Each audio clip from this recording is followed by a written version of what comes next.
If you have questions, ask them. Don't be afraid. Do not be afraid of the doctors, nurses. If you are not feeling a nurse, let them go. If you are feeling a nurse, give them as much praise as you can because I've seen a lot of nurses that are really there for them, for those kids. I've seen some nurses who just want a paycheck. So do what's best.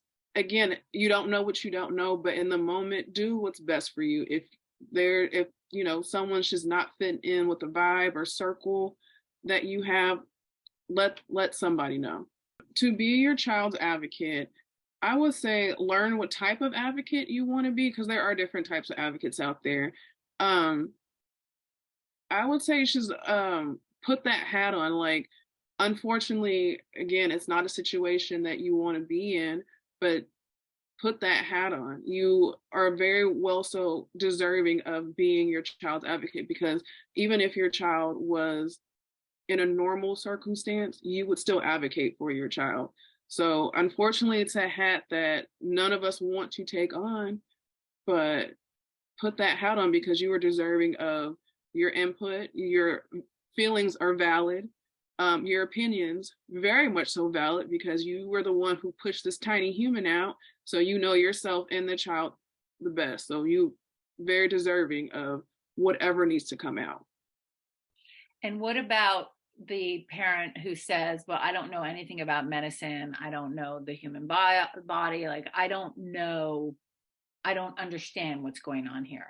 You ask over and over, what is going on? There's somebody there. There are people there who will sit down with you, even if it takes you 5 to 7 business days to understand what is going on with your child. There are people there around the clock who will sit there and help you. Unfortunately, it's one of those, depending on what hospital or where you're at, you're going to have to maybe keep saying things and it gets tiring. Like, don't blame you. It gets tiring, but speak up. If there's something that you just don't understand, have that doctor sit down with you and explain it the way that it needs to be explained. That's what I would tell the doctors. Like, I didn't go to school for 8 years. You guys did. So it's your job to really sit down and explain this to me.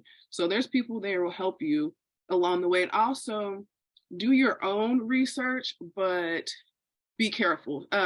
Doctors do give you like a list of certain websites and stuff like that for you to do your own research. I would not go off the rails and just go to Google right off the bat.